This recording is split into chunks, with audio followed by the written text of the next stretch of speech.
آپ کو معلوم ہے حضرت ابو ذر غفاری ارشاد فرماتے ہیں کہ مومن، رسول اللہ نے فرمایا مومن جب مرتا ہے تو 40 دن تک زمین روتی ہے. امام نہیں، مومن جب مر جاتا ہے تو مومن کی شان ہوتی ہے کہ جس زمین سے اٹھ جاتا ہے زمین خود اس کے لیے 40 دن تک ماتم کرتی رہتی ہے.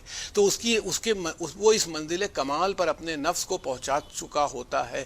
وہ خالی کھانے پینے سے مومن نہیں ہوتا، اٹھنے بیٹھنے سے نہیں ہوتا، ظاہر سے نہیں ہوتا، بلکہ اس کی نفس کی طہارت اس کو صاحب ایمان بناتی ہے. بس یہ آپ سمجھ لیجئے، یہی وجہ ہوتی ہے. ہم کربلا کو جو ریلیٹ کرتے ہیں، کربلا کے بارے میں بات کرتے ہیں، تو ہم یہ دکھاتے ہیں کہ امام حسین علیہ السلام کا کمال یہ ہے کہ انہوں نے نفس کی تربیت کر کے اتنے افراد دنیا کو دے دیے جو آج بھی نفوس کی تربیت کر رہے ہیں.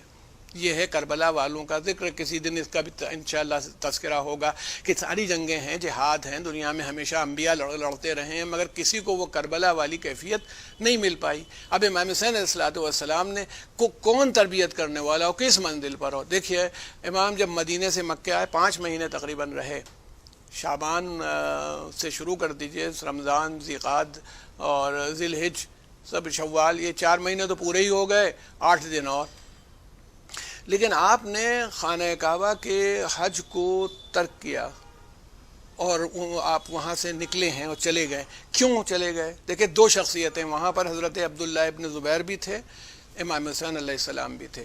امام حسین علیہ السلام کا وہاں سے چلا جانا اور یہ کہہ کے چلا جانا کہ میری وجہ سے کعبے کی حرمت برباد نہ ہو، اور کہا کہ میں دیکھ رہا ہوں کہ ایک شخص اسی حرم کے علاقے میں قتل کیا جا رہا ہے، حرمت کعبہ برباد ہو رہی ہے. جہاں گھاس نہیں اکھاڑی جا سکتی، جہاں مچھر کو نہیں مارا جا سکتا، وہاں ایک انسان کا قتل ہو جائے. جب انہوں نے کعبے کو ڈھال بنا لیا اپنی، اور کعبے کو خالی اس طرح ڈھال نہیں بنایا بلکہ کعبہ ان کی اس طرح کی ڈھال بن گیا کہ بھئی جب کعبے پر حملہ ہوا تو خانہ کعبہ کا غلاف جل گیا. حضرت عبداللہ ابن زبیر نے حکومت بھی کی، سب کچھ ہوا، لیکن آخر کار میں امام حسین علیہ السلام حکومت کے لیے نہیں نکلے تھے. انہیں کوئی منصب نہیں چاہیے تھا، خزانہ نہیں چاہیے تھا، فوجیں نہیں چاہیے تھیں، کسی چیز کی درکار نہیں تھی. انہیں دین چاہیے تھا، انہیں اللہ کی مرضی چاہیے تھی. انہوں نے کعبے کو نہیں ڈھال بنایا بلکہ اپنے کو کعبے کی ڈھال بنا دیا کہ کعبے کی حفاظت میرا فرض ہے، حرمت کعبہ میری وجہ سے برباد نہ ہو.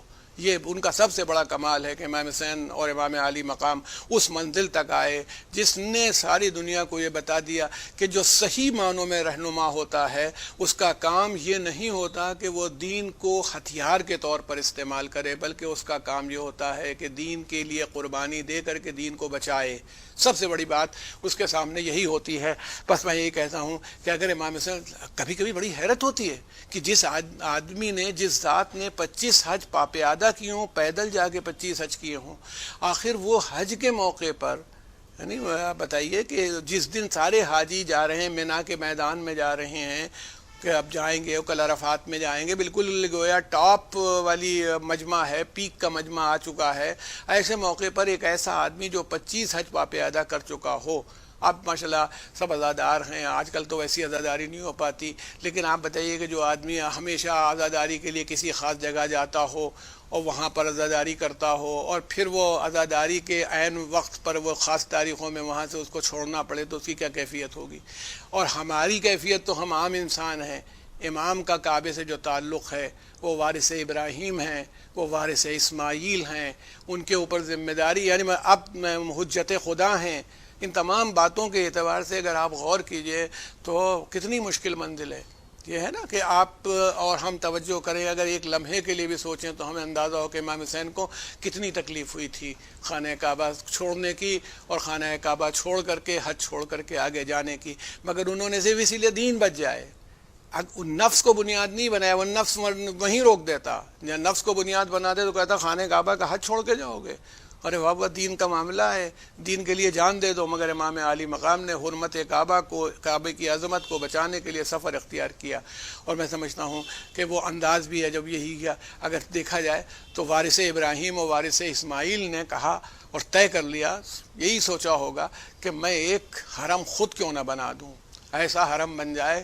مگر یہ حرم دیکھیے حضرت ابراہیم اور اسماعیل نے بھی حرم بنایا، اس میں کوئی شک نہیں. انہوں نے اینٹ و گارا، اور جناب جبرائیل نے ان کی مدد کی جس میں پتھر لایا گیا اور اگارا لگایا گیا اور بلندی کی طرف لے جایا گیا۔ آپ جاتے ہیں جو حج کرنے، وہ مقام ابراہیم کو دیکھتے ہیں، وہاں پر کھڑے ہو کر کے نماز پڑھتے ہیں، اس کا نشان بنا ہوا ہے۔ لیکن تمام باتوں کے بعد میں یہ کہتا ہوں کہ وہ گارے سے تو بنا تھا، کہیں کا بھی گارا رہا ہو، کہیں سے لایا گیا ہو، پتھر کہیں سے لائے گئے ہوں۔ حضرت ابراہیم اور اسماعیل جیسے وہ حسین کے جگر کے گوشوں کے خون سے تو نہیں بنا۔ کربلا وہ حرم ہے، اگر کربلا کے حرم کو دیکھیے تو امام حسین علیہ السلام نے کربلا معلیٰ میں ایک ایسا حرم تعمیر کیا جس کے اندر گارا نہیں لگایا، مٹی کا گارا نہیں استعمال کیا، بلکہ خون کا گارا لگایا، جس کے اندر مسلم ابن اوسج اسدی جیسا صحابی رسول، حبیب ابن مظاہر جیسا ناصر، عابس ابن ابی شبیب شاکری جیسا انسان، جون جیسا غلام، یعنی آپ بتائیں گے ان تمام شخصیات کا خالی یہی نہیں کہ عباس کے بازوؤں سے جو کٹ کٹ کے خون گر رہا تھا وہ حرم کربلا کو بنانے کے لیے تھا۔ اگر آپ غور کریں خانہ کعبہ پر ایک آج بھی غلاف ڈالا جاتا اور اس وقت بھی ڈالا جاتا تھا، جناب اسماعیل کی والدہ جناب ہاجرہ نے بنایا تھا، اس وقت سے ڈالا جاتا تھا، مگر معنوی اعتبار سے زینب کی رضا سے بڑا تو نہیں تھا، معنوی اعتبار سے جناب ام کلثوم کی رضا سے بہتر خلاف نہیں تھا جو خانہ کعبہ پر ڈالا گیا۔ مگر بہنوں کی چادر چھن جائے، مگر امام علی مقام نے گوارا یہ نہیں کیا کہ حرم کے اندر کسی طرح کی حرم کربلا ایسا بنا دوں کہ مٹی ایسی ہو جائے کہ خاک شفا بن جائے۔ کسی جگہ کوئی وہ عظمت مٹی کو نہیں مل سکی جو کربلا میں حسین کے خون کے گرنے سے اور حسین کے اصحاب کے خون کے گرنے سے حاصل ہو گئی۔ ارباب کرم یہی نہیں، میں کہتا ہوں کہ جب ایسا حرم تیار کرنا تھا تو پھر ویسی ہی شان بھی تھی۔ یہ پھر نہیں دیکھا کون قربان ہو رہا ہے، عباس کو کم نہیں چاہتے تھے، علی اکبر سے کم محبت نہیں تھی، قاسم کو کم نہیں چاہتے تھے، مگر حرم کربلا تعمیر کرنے کے لیے کوشش یہی کی کہ جتنی بھی جانیں چلی جائیں، جتنا خون بہ جائے، مگر عظمت کربلا اس منزل پر آ جائے کہ ہمیشہ کے لیے نفوس کو پاکیزہ کرنے والی بن جائے، کہ ظاہر آئے تو نفس کو پاکیزہ کر کے چلا جائے کربلا سے۔ میں یہ کہتا ہوں کہ ہاں طواف ہوتے ہیں، طواف کیے جاتے ہیں، مگر امام حسین نے جو کربلا میں طواف کیا وارث ابراہیم و اسماعیل کی حیثیت سے، وہ ایک مکان کا طواف نہیں کیا، وہ بار بار طواف کر رہے تھے تو عباس کے لاشے کا طواف کر رہے تھے، میرے بھیا کے شانے کٹے ہوئے، میرا بھائی کا لاشا پڑا ہوا ہے، طواف کر رہے ہیں۔ میں کہتا ہوں وارث ابراہیم آیا ہے، جناب ابراہیم جب جناب اسماعیل کو لے کے آئے تھے کربلا میں قربانی دینے کے لیے جب تشریف لائے تھے، تو ہمیں یہ تو ملتا ہے کہ جناب ہاجرہ کو پتہ بھی نہیں تھا، یہ بتایا نہیں تھا کہ میں ان کو ذبح کرنے کے لیے جا رہا ہوں، یہی کہا تھا کہ ایک دوست کے یہاں جا رہا ہوں۔ چھری کیوں لے جا رہے ہیں؟ کہا شاید کوئی جانور ذبح کرنا پڑ جائے۔ جناب ہاجرہ کو نہیں بتایا تھا، اسی لیے علامہ جمیل مظہری نے فرمایا ہے کہ قتل فرزند پا راضی با ارادہ تو نہ تھیں، ہاجرہ صبر میں زینب سے زیادہ تو نہ تھیں۔ جناب زینب نے جب جناب اون اور جناب محمد کو بھیجا تو جان کے بھیجا کہ لاشیں آئیں گے، یہ خود نہیں آئیں گے، یہ جان کے بھیجا۔ جن بیویوں نے اپنے جان کے پیاروں کو، اپنے گود کے پالوں کو روانہ کیا، ان کی سب کی کیفیتیں یہ تھیں کہ وہ جانتی تھیں کہ کوئی اب لوٹنے والا نہیں ہے۔ مگر میں یہ پوچھتا ہوں کہ یہ سب لوگ جو گئے، وارث کربلا، وارث ابراہیم و وارث اسماعیل، یہ بتائیے جب جناب ابراہیم یقیناً بہت بڑی سخت منزل تھی جب چھری گردن پر رکھی ہے جناب اسماعیل کے، اور اللہ نے اس قربانی کو قبول کر لیا، مگر لوٹے تو خوش خوش لوٹے تھے۔ مگر کربلا کا جو ابراہیم تھا اس کا عالم یہ تھا کہ جب جوان اسماعیل کا لاشا لے کے چلا تو چل نہیں پا رہا تھا، بار بار لاشا رکھ دیتا تھا اور پھر آواز دیتا تھا اے بنی ہاشم کے بچوں آؤ اور اپنے بھائی کا لاشا اٹھا کے لے چلو، اب مجھ میں طاقت نہیں بچی ہے۔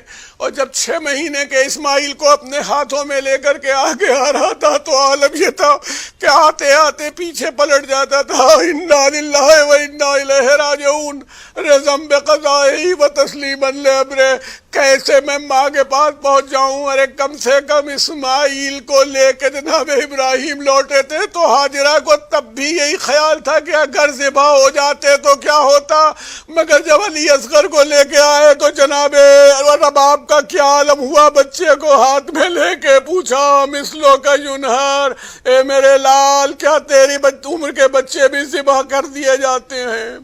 سیعلم الذین ظلموا أَيَّ مُنقلب ينقلبون۔